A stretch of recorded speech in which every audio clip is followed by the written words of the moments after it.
Hello, it is me. And you, now, you're here, same as me. You're on a selfie stick, look. I thought I would do, I'm going to bring this in, hang on. I thought I would do a quick kind of like fleet update. Yeah, it will be quick. A quick fleet update. Because there are a fair few new subscribers. We've gone over 10k, and I don't think they're all bots. I've had a look. I don't think they are. So I thought I would kind of play catch up, show you what's happened, why there's been some things the way they are, why some things have been delayed, why some things, what's gone well, and basically, yeah, just sort of update everyone, basically anyone who cares. So yeah, there's a lot of cars in a workshop because it is a workshop. It's a working workshop where I work on people's cars. So my own cars are like second priority, which is why sometimes they take longer to do, but they do get done eventually. I'm going to go through the cars, and I'm going to just kind of like not introduce them, but just like, because some people might not know half of these cars. I have 8 or 9 in total, but they're not all here, so we'll just do the ones that are here. So we'll start with Clement. Save the best till last, or the worst first. Yeah, 1975 Citroen D Super 5. And that's important because if this even shows up, it says DS21 there. You see, that's important. Whereas if you get another one like this, that's a D Special, which is basically an ID. It's not a real DS. To be honest, neither is that. I'll do a video on DS's. Progress on Clement on the 1975 Citroen D Super 5, which, for all intents and purposes, is a DS. Well, as you can see, if you've been following the Clement Time series, not a huge amount has changed. There has been some progress up here. I've just been working at this, basically. This is all going to need replacing, but I had to take it back and clean it all to see what it is I've got to make to replace it. And then I've started making things to replace, but it's early days.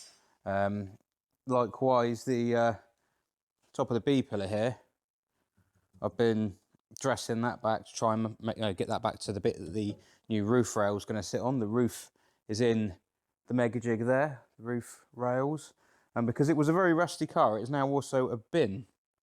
It has been full of stuff. That is a knackered, yeah, that's rubbish. It's also holding recycling. Yeah, just lots to do, basically. That's not the boot for Clement. I'm tempted to steal it. It's actually off that one. But yeah, it's safer to put it there than to put it on the floor. So yeah, plan for Clement is on the road next year. On the road and working tickety-boo next year. I had hoped it would be this year, but the car is so much worse than I thought it was that let's be realistic, basically. So I plan for that to be on the road next year. There's a D rally they have. They call it the D rally. It's not what you think. And I plan to take it to that. I don't think it'll be a very big event, but it'll be an event, and it'll be full of DS's. And I shall drive there, and I shall make them sad. They'll be like, oh, that's sacrilege. So after that, away from the Citroens, Hilda. Hilda is a 1973 Hillman Imp Deluxe. With a slight difference, the original Hillman Imp Deluxe has an 875cc 4-cylinder engine mounted in the back, which is about 40 horsepower or thereabouts. You can't see anything on this one because it's just buried. Absolutely buried there, look. But Hilda doesn't have that. Hilda has this badge, which is from a Saxo, because Hilda has a Saxo VTR engine fitted in the back, a 1.6. So the standard engine produced around 40 horsepower, and Hilda's engine on the rolling road that you've seen Picasso on produced 117. The problem is that there's not a lot of room back there, and trying to put a bigger gearbox in there to cope with the extra power would have been quite difficult.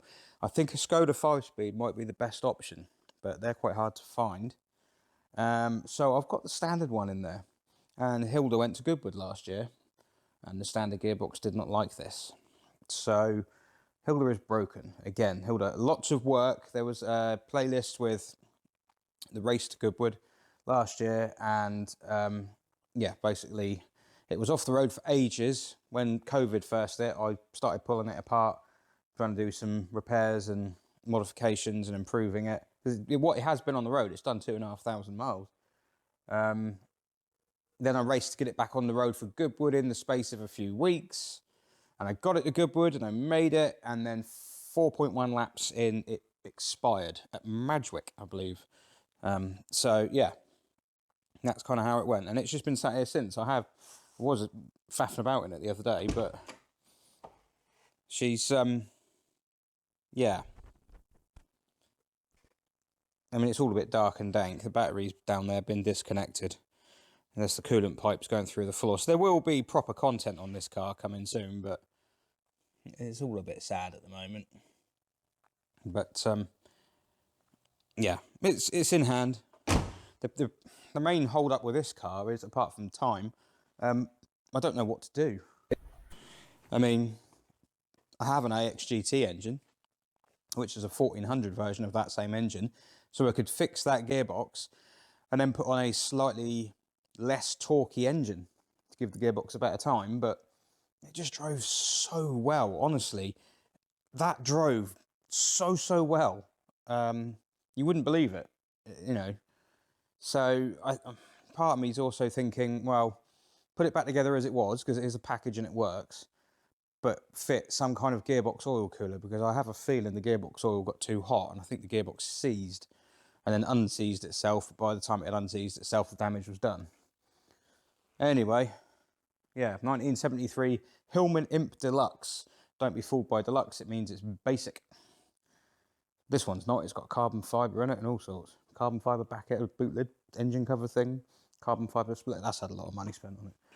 But I do like that car. Speaking of cars I like, because I don't tend to own cars I don't. 1990 something, 5 or 6 TVR Chimera. That is another one of mine. That is, there are videos on this. Not many people watch them because TVRs are a niche thing. They are, well, they're not really world cars, are they? They're only really popular in the UK and some of Europe. But Chimera is a fantastic car. A really, really good car. So this is a fiberglass bodied, separate chassis, rear-wheel drive sports car. It has a Rover V8 in the front. Lightly breathed on by TVR. I mean, lightly breathed on by TVR. Makes all the right noises. If you like V8s, I'd actually prefer it to have a Italian V6 or something like that, but I'm just being weird. These are really, really good cars. TVR made a good 6,000 of these. They are good cars. This one is a little bit sad, but it will get there. But yeah, there's a little hint there as to what's happening soon. There were some wheels upstairs, and I sort of looked at the wheels upstairs and I thought, I really hate the standard wheels, which are those. They're bigger on the back than on the front. And I had a set of these upstairs. A customer just left them here. And they've got a bit of, I mean, they're cheap ones, but they've got a bit of a dish on them. They're kind of, I think they suit the car a bit more. And I saw them and I thought, yes, I'm going to do that. Because they're awful. The 5 litre version and some of the 4.5s have wheels like that. So those are nicer. This does not. So this is as Billy basic as Chimeras get. Well, it's got power steering and whatnot, but yeah, it's basically a basic one. I have a new roof. I've got to fit that. It's not a summer thing. As soon as this car's ready and working, the roof, it basically needs the brakes rebuilding, which I'm in the process of doing, roof, some interior trickery. The headlights need the inner lenses changing. That's going to be an interesting one. I've got some Porsche ones to try and fit. A bit of titivation here and there. Probably need new tyres. Those wheels will need a bit of a refurb. The tyres on them are old and hard, but there's lots of tread on them. So we shall send them out in the right way. Other than that, as soon as this is done, it will just hit the road. I don't care.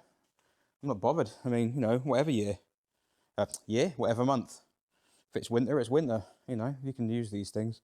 The number plate there is missing on the back, and you can see there's a box there with the lights, and the number plate sits in front of those lights because it's translucent, because it is backlit, because TVR. Although, the reason they do that is because it's smooth. You know, no ugly number plate lights sticking out anywhere. I mean, these are fantastic cars. They really are. They really are amazing. They're better when they've got a steering wheel in them, but yeah. It's easy to fall into the trap of seeing these cars and going, oh, I don't like them, because they're just, you know, sometimes people think they're owned by idiots, and it's just all about making loud noises and doing donuts and everything. And it's not. These cars, they're massively underappreciated, and there's a hell of a lot that TVR did that blows your mind, really, what they managed to achieve. The scale they did it in, and the attention to detail. And there's a lot of similarity with Citroen. People often say to me, like, what the hell? What? Citroens and TVRs, which is primarily what I'm about. That's a bit of a weird mix. It is. They are very different. But they are strangely similar. They have their own philosophies. They stick to them. They do things they think work better, despite the fact other people can't see that they work better. Yeah, I mean... well, and that's got Zara Picasso indicators on it, look, side repeaters. It's not supposed to. It's supposed to have those ugly Ford ones, but it's got those on it. So if I can get orange versions of those, I don't know if Citroen did orange versions of those, but if they do, that's what I'll get. So, yeah, I really like them. And when it's on the road, we'll be touring around the UK and that. We shall go on little driving holidays and things. I will make the exhaust slightly fruitier as well. It's quite a quiet one, because they're not actually that loud standard. They're just quite deep and woofly. But yeah, I intend to get this sorted. And then once it's been on the road a year or two, the chassis will need some titivation. It will need the body taken off and the chassis refurbishing, and then you basically end up rebuilding everything. You do all the bushes, all the ball joints, all the brakes, all the hoses, all the pipes, everything. But I'll give it a couple of years on the road first. It's only done 50,000 miles, so I'm sure it's got a bit of life left in it. C6. The C6 is here. Oh, it's down there. It's miles away. So the C6 actually broke down. Yes, it has been broken for a while. It's been out of action. And people would be like, oh, what a surprise, it broke down. Well, like, it is a bit of a surprise, because it hasn't. That's the first time it's done it. And it's not, I'm not going to blame the car for it, and I'll show you what it was. If we go to... I do love this car, and I haven't sold it yet, despite the fact I said I was going to. Because I haven't really advertised it, and to be honest, C6s are worth nothing. Honestly, there's like real tidy ones up for like £4 and no one wants them. But I love it. I do love it. So, I don't know if you'll spot it from there. Can you see the shiny? Because if we look in the boot, in here, there is a box, which I actually need to take out. Oh, and coolant. I need to check the coolant level. Let's take this away. So, there's a box, and in this box, there's some crap. Well, some tools, but look at this. Look familiar? So I'll give you a rundown of what happened. As you may remember, looking through all the videos I did prior to the trip to France, I spent a lot of time slowly losing my mind. How did that go? Was it like that? No. Yeah. No, like that. There we go. Yeah, I spent a lot of time slowly losing my mind with this car, because it is an absolute nightmare to work on. It's an absolute pig to work on. Well, the engine bay. The engine bay. Everything else isn't too bad, but anything in here, oh, that's horrible. So I changed tons of stuff, as you remember. Lots of hoses got changed. I changed it. I put a new header tank in it, radiator, condenser, even though I still haven't had the aircon gas to see if it works. And yeah, tons of stuff. And then we drove to France in it again. Second time I've taken it to France, and taking it to France is a wonderful experience because it drives, the roads over there are so much better that it actually rides amazingly there. The roads over here are like this, and that gets the car caught out. So I came back from France, and then must be only a week later or so, drove into the road at home and noticed loads of smoke pouring out the bonnet, out the engine bay. I thought, that can't be good. Well, I say smoke, it's not steam, because it doesn't have coolant. It doesn't have water in the coolant. It's waterless coolant. So it is technically coolant vapour, I suppose. And what it was the one thing that I did. Do you remember I tried to, well, if you watched the videos, you might remember, although I did cut my hand open at the time, so I kind of went a bit slow on the filming, but there was a thing here. I bought a new one from Euro Car Care. Only thing was, I'd bought the wrong one. It wasn't Euro Car Care's fault, it was my fault. I ordered one, well, inadvertently ordered one for a petrol V6, which looks similar, but is different. When I messaged Euro Car Care to say this, well, no, the smoke, sorry, let's go back to that. So I was pulling up in the road, loads of stuff coming out the bonnet, open the bonnet, and of course, this is there, and it's just going everywhere. And I had cleaned the original one up. I'd even put a little bit of glue around one of the cracks, look, because it was very last minute, and I thought I need to get this to France and back. Hopefully that will hold. So went to France and back, fine. It did a sterling job, although it has, I swear it's got a boost leak somewhere. So I must have done something somewhere, because it whooshes so loudly now. It never used to. I mean, it used to anyway, but this is excessive. So got back from France, week later, vapour pouring out the bonnet, smoke, steam, very dramatic. This is there, it's all over the place, coolant everywhere. Why is coolant everywhere? Because it just split completely. It's just completely come apart at the seam. I mean, how rubbish is that? What a joke. What a yoke. So, that's a pig. So contacted Euro Car Care and said, I'm very sorry, I ordered the wrong part. Any chance I could order the right part? And they said, no, you can't get them anymore. So I found the part number, confirmed I'd ordered the wrong thing, went online, found one of the other Citroen places in the country, who are a good Citroen place, but they had one for sale, one of these, and they wanted some big stacks for it, like 100 and, I don't know, 150, 160 quid, something like that. And I thought, no, I'm not doing it. So I was thinking, well, I'm just gonna have to make a little elbow that goes there, and because this is some kind of degassing chamber, so basically this like traps air going through the, well, I actually forget where that goes from. Is it the EGR cooler? It's one of the primary circuits in the cooling system. So it traps air, and then the air gets caught and sent in that pipe and returned to the tank. So I thought, I'm gonna have to make something. And then I went online, used the part number in Google, and found a place in France who makes stainless replacements. Not just this, they do all sorts. They do like header tanks for minis, and you know, all sorts of bits and bobs that break because they're made of crap plastic like modern cars are. They make stainless replacements. So 110 euros plus a bit of carriage, job done. So I had to take my new pipe that I bought the other day and cut it to fit this, but it works a treat, and it's not going to fail again. And I did away with a stupid clip and put a Jubilee clip on it. So that can go, that will be recycled, so it never hurts anyone again. There she is, back together, tickety-boo. Haven't wired this sensor in yet. There's a, if I put in a wire here and run it over to the fuse box and activate it on the body module, I'll give myself a low-level coolant warning as well, which I didn't get because I don't have a low-level coolant warning. So I never got told the coolant level was going low. But luckily, because it was waterless, it didn't boil over. So it was fine, which is good. And I've topped it back up. In fact, let's have a look. What's the level like now? Spot on. We like that. That's good. Well done, C6. I don't want to sell it. I really don't want to sell it. I would only sell it, I think, if the right person came for it.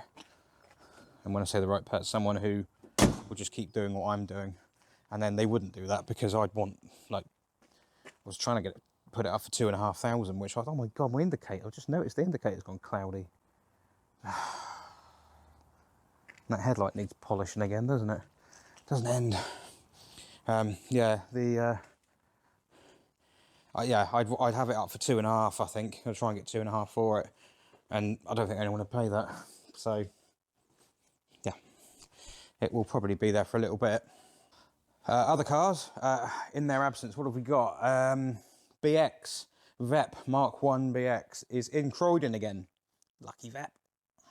Well, I assume it's in Croydon. I mean, it might have probably been nicked, so it could be anywhere.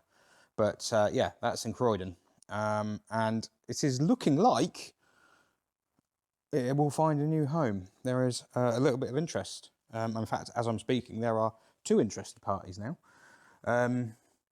So yeah, quite sad on that one. Of course, it went up to Festival of the Unexceptional. If you did go to Festival of the Unexceptional, you might have seen it. And it was driven up there by the man from Croydon, Mr. Scruff. Not to overthink, not to say, buy the car, do the car, take the car, that's it, right? Raise the suspension! Or just say yes to a free car? You dick. Who basically drove faster than I did on the way out, so I had a bit of trouble keeping up with him in the Picasso. But yeah, you know, I've done everything I was going to do with it, and it's just amazing. I really love it, but yeah, there's no point. It might as well find a new home because I have too much to do. So that's not here at the moment. That's in a garage in Croydon, hopefully.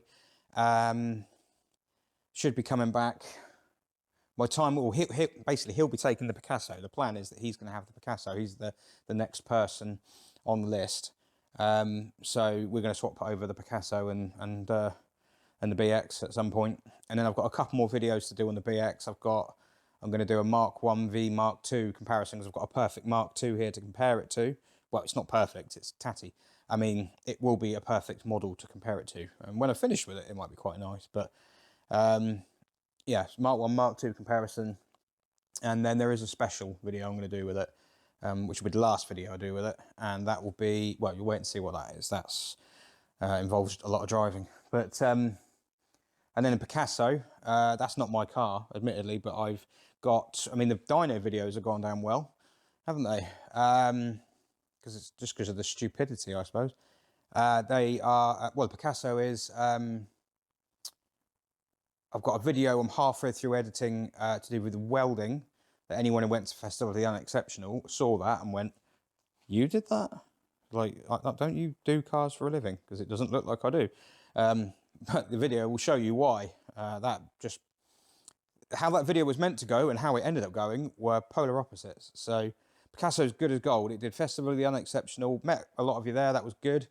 It did like 53 to the gallon, there and back. Sterling, absolutely perfect service. Couldn't have asked more of it. Yeah, there's nothing more to add really. It just, yeah, it was the perfect. It's great. It really is. Obviously, it did very well on the dyno too. Better than. No, I'm not going to go into that. That's mean. Better than Bella. So yeah, Picasso's another one. Not here. Christ, what else is there? The van's outside. The van's got a cat living in it. Should probably get rid of the van. Yeah, Becky the van is just. Does anyone want to buy a rusty Iveco? 1996 Iveco Daily.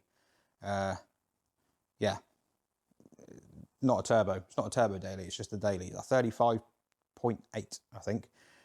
Very spacious van actually. Would make a good conversion for doing van shenanigans, camping and everything like that. A lot of room in that thing. More than, I mean, like, I had a Ducato before that, and I've hired transits and things, and it absolutely, like, kills them. It's so much, but it's not that much bigger on the outside. I don't know how they've actually done that.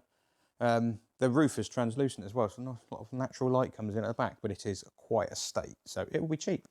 Tractiva is another one, not here, stashed out around the back. Tractiva is nothing's happened with it, basically. The plans are all still there, but it's just the time.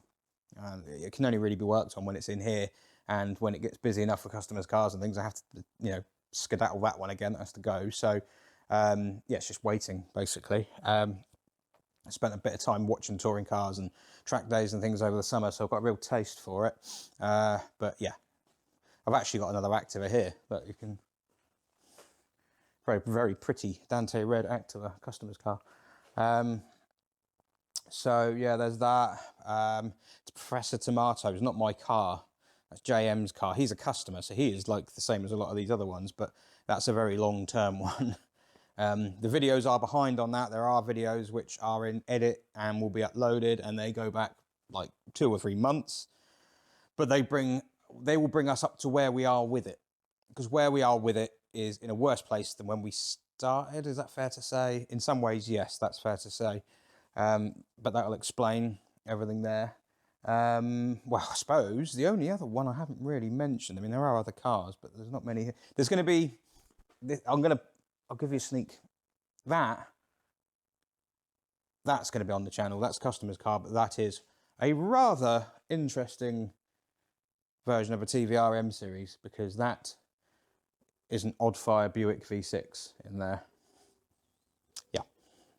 And I'm doing a hell of a lot of work on this, and I'm basically, it's got a hell of a story behind it, that one. It really has. So I'm gonna, well, yeah, we're gonna do a video on that one. We're gonna, maybe a couple of videos.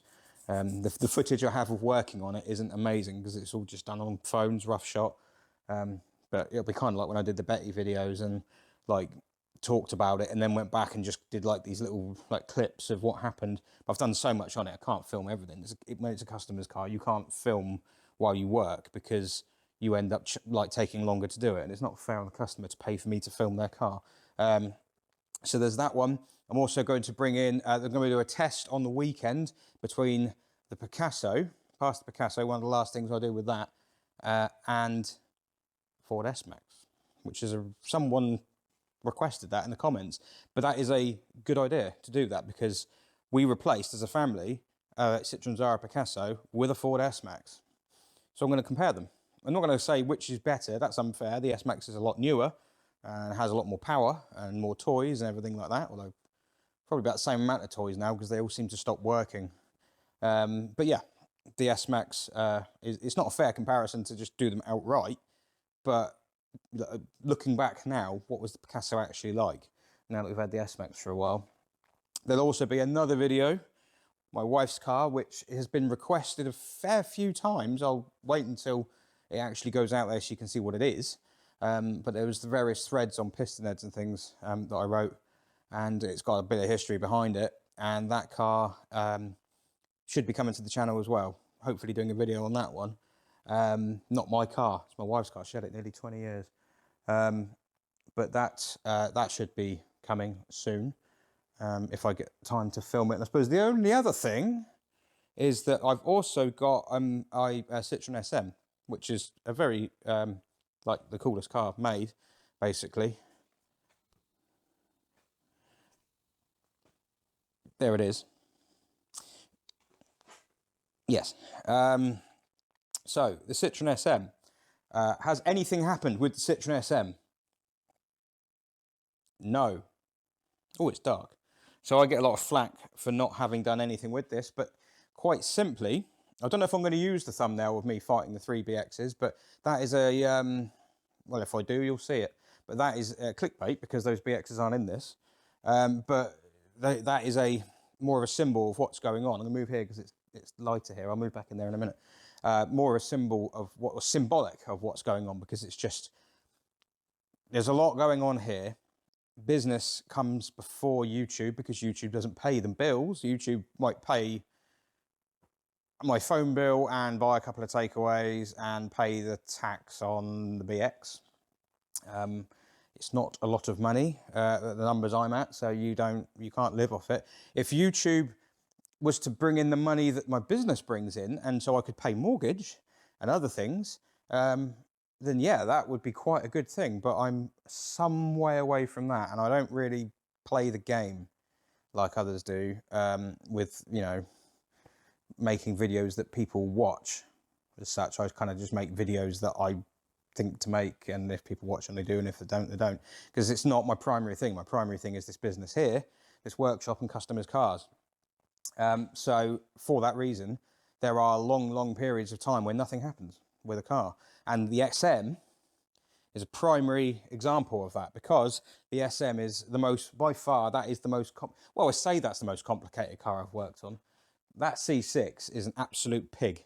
But this is going to be the most complicated car I've worked on, with the most complicated and expensive parts. But it's my dream car. And this is the reason the channel started. This car, first ever video I did, was me sitting next to this car, talking about how I bought it. That's it. And I joked in that video, I think I said this, I think I joked and said, you know, even if I don't fix it, I can just sit in it, I can just look at it and be like happy I've got one. And people laughed, and I'm like, no, there is an element of truth in that. Like, if I don't have any time to work on it, it's just, I have it, it's here. It's not rusting anymore, hopefully. It's indoors, it's dry. Yeah, I do have it. I snared it, I caught it. Nothing really happened with it. Primary reason for that is that I've got a lot of other things on the go, and that's part of the reason for selling some of the other stuff off and trying to simplify. I want to get this one right. This is going to take all the skills I have accrued until now, basically. This is everything I've ever learned is going to go into this. It will be probably, I don't know if it'll be the last car I ever restore, because once I've done this, I don't think I want to do another one, to be honest with you. I'd imagine this will break me. It'll make me or break me. But basically, the trick with this one is that I don't want to just start doing it bit by bit. So I'm doing Clement bit by bit. I'm doing like even the Imp bit by bit, but that took ages to do bit by bit. TVR is bit by bit. I don't want to do this bit by bit. I want to be fully committed, all on it. And to be honest, there is a part of my brain that thinks, wouldn't it be nice if I didn't have any other cars and I just had that and a daily, and that was all my focus? In many ways, yes, even without the YouTube channel. If I just did this for a living and had that, life would actually be simpler. But I don't. I have many things on the go, and they all bring opportunities, and I do like the cars I've got, so I'm not complaining. I'm very fortunate. But this is suffering as a result. I will get there. This will happen, and I am going to drive this thing to the Amalfi Coast. That is the plan. Me, the wife, and a week away, because we both want to go to the Amalfi Coast. Can you think of a better car to drive down to the Amalfi Coast from England? Presumably one that gets there would actually be better. But you look so cool breaking down on the side of the road. So that's the plan with that. There has been one development with the SM, though. It's not all grim, bad news. This is a TVR exhaust, which just stood up. It's not all bad news, actually. There is one actually fairly significant piece of news with this car. So there is something good. It is now a UK citizen. Doesn't look it, does it? It's a UK citizen. This car is registered in the UK. It has an identification. It has ID. It is legit. In fact, this car is more legal than some of my others because it's over 40 years old. So it's MOT exempt, which is why I could get it on the could get it registered. It's on an L reg, L suffix, not L prefix. Yeah, it's I think Middlesbrough, I think, is the code they've given it. I don't know why. Yeah, it's officially a UK citizen. So yeah, that's actually a really big thing, because I was worried that I wouldn't be able to do it. I was worried that there'd be trouble, and I thought that by the time I've got it ready, the rules will have changed and I can't do it anymore because they're trying to like outlaw cars or something. But because the 40-year, easy for me to say, 40-year MOT exemption, which in many ways is a very stupid idea. There are one or two good bits of it. And one of those is that I could actually get this car registered before it even got finished. We've already even started it, because it's complete. I mean, apart from the bonnet's on the wall and the wings are somewhere else upstairs or something. So if they wanted to come and inspect it, which they didn't even do, they didn't even inspect it. They just took everything I'd written down and went, yep, that's fine. Yeah, you know, if they wanted to come and inspect it, they could. It's complete. but I mean, obviously it's not a runner. It doesn't run. Yeah. Over the winter, I am going to make a start on this. The plan will be, basically I need to get the thing up in the air on a spit roast. I need to get it on a rotisserie, so I need to get all the mechanical stuff out the front that weighs a lot, get the interior out, because my God, those seats weigh a ton. The front seats, the mechanism they're on is properly heavy. Strip everything out, and then get it up on a rotisserie and spin it over. If any rotisserie companies out there want to sponsor a video, they can have the rotisserie back when I'm done with it, but that would be very nice. They're quite expensive, and making one will take me a very, very long time. Yeah, it will get a good workout. So basically I need to spin it over and do all the welding underneath it, of which there is a lot. And then there's bits of welding down there. There's like bits of metal missing here. But the weird thing with this car is it's actually good in many places. It's actually quite good. Like, they're always really bad up here, and it's not. I've had, like, you know, a couple of SM specialists have said, check this, check that, you know, check the other. And I've checked all these things they've told me to check, and it's actually checking out. It's in good nick. The reason I think it came off the road way back when, you'll have to watch all the videos I've done on it for the full info, but I think there's a transmission problem. I think there's a transmission problem, and it was very rusty. And if you watch the last video I did on this car, was the one where, well, last few are the ones where I basically tracing the history of it, which I found very fascinating, but not many other people did. But in those videos, I spoke to one guy who owned it in the 90s, late 80s, early 90s. And I also found the guy who brought it over to the UK, although he wasn't really too happy I found him. And yeah, it sounds like it was rusted, and I'm guessing there was a transmission problem, because it's very, very hard to push this car, and there is no oil in the diff. There's oil in the gearbox. Where's the dipstick? I've seen it. God, it's that long. It's that long. I can't even remember where it is. There's a dipstick there. That's for the diff. And that is a bone dry, which is probably not a good thing. And now I can't even see where that went. And now I'm poking around and knocking all sorts of crud into. Oh no, there you go. So where's the dipstick? Come on. 3 hours later. I actually can't see the dipstick. So basically, there's a dipstick for the engine. There's a dipstick who owns it. There's a dipstick for the diff, which is here, because it's a transaxle. But the transaxle was laid out like almost like a 911 type thing. I mean, it's basically a 911 installation. Engine with a transaxle in front of it. Or an imp installation, only in the front of the car. And there's a dipstick for the automatic transmission. Yes, it's an automatic, and yes, I've made my peace with it. And I actually don't mind. Everyone's like, pulls horrible faces when I tell them it's an auto, but where is it? I have to watch one of my earlier videos to see. Well, it had oil in it anyway. It's got bright red fluid in, which is a good thing, because one of the common things is that the diff and the gearbox, the diff and the gearbox end up mixing fluids together, and that balks the gearbox. But in this instance, I think diff might be balked, but I don't know. It's very hard to push it. Very, very hard to push it. So I need to jack it up. It could be the brakes. They could be sort of slightly seized, but I don't think they are. So, yeah. Anyway, that's a long update. It was supposed to be quick, and it's not. So, yeah, thank you for watching. Thank you for the lovely things people say and comments and stuff. And welcome to the new subscribers. I don't make a thing about subscribing. I don't ask people to do it. It doesn't really make a difference to how a video goes or how a channel goes, in terms of, like, you know, it's more for vanity than anything, but it does play a part with the algorithms. Because basically, the more of anything you have, likes, comments and subscriptions, which is why people say it, the more of that you have, the more likely you are to get promoted or to get put on people's pages and suggested to them, and the more likely they are to click it. And then of those people who click it, some people will like what you're doing, and some people will think you're a knob. And that is the way of the world. But because some people like it, you get more views, you get more money, and you can do more videos. That's kind of how it works. So there we go. There's your update. Hilda, TVR, SM and stuff. Oh, merch. Last one.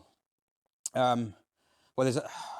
No, there's another announcement, a special announcement. I'm going to do that one another time because this has gone on too long. Merch, a quick one. So I have... I started a sentence with so. I hate it when people do that. So I've done it again. I have started the merch train. There is a new branding. There will be new branding for the channel. Not massively different, but it's going to be something that can be put on t-shirts and things. And I am going to stick to my word. I've got 10,000 subscribers. I'm going to do it. There will be merch. You will be able to buy stickers. You'll be able to buy mugs. You'll be able to buy t-shirts. And if there's any other particular things you want, suggest them. Because I can't think of what else you could have.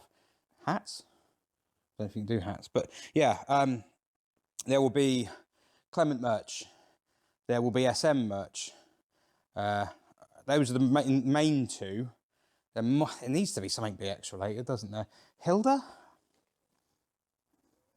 Don't know what you could put on that. I should do something TVR related, but yeah, there's plenty to do. That is in the pipeline, so it's not ready yet, but it's on the way. I'm working on it. It all takes quite a long time to do. In the meantime, if you really desperately want to buy something that was something to do with me, if you head over to, oh God, I can't think of her website. I'll put it in the link, I'll put a link in the description. There's a lady called Claire who does Citroen art stuff, and she did a load of BX40 UK t-shirts, mugs, coasters, that kind of thing. She did, you know, stickers, all sorts. And she's got a fair amount of that left, so if you want some BX merch, get that. That had something, that was basically my concept. But I didn't design the logo. A man called Phil did that, but it was my concept that he designed it from. So that's the closest thing you'll get to merch at the moment. And then when the actual merch drops, I will, the fairest thing to do is, because I've got a band of very patient and very sort of, well, I can't think of the word to put it. They basically pay to be members of the channel, or patrons, or just send money in PayPal to like help with the cars and stuff, and they get nothing back for it, and they ask for nothing back. I try to give them stuff back, so they will be getting priority. So I will, when the merch comes about, when it happens, it will get announced in there before it get announced in real time, and they will be given priority. So it's not, you know, it will be available for everyone. It's just I'm going to service those first, because I think that's only fair. You know, they put in, if there's 100 t-shirts for sale and 10 of them take them up, and there's 90 left, well then fine. There's 90 left of the first batch, but the first batch of everything goes through members first. That's my, you know, I don't know if that's a good thing or a bad thing to do, but to me that seems like I've got to give something back. So that will happen this year, hopefully, in time for Christmas. No, it will happen this year. I don't know. It won't come all at once. It'll just, you know. But if you really want it, I mean, I don't think I'll wear any of the stuff. Christ, I don't think I'll wear a t-shirt of my own design. But if you want to wear one, I'm happy for you to do it. So yeah, that should be about it. I think that's everything. There's bound to be something else, but yeah, thanks for sticking with it. And I will end this now because it's got too long and YouTube will not recommend it otherwise. Bye.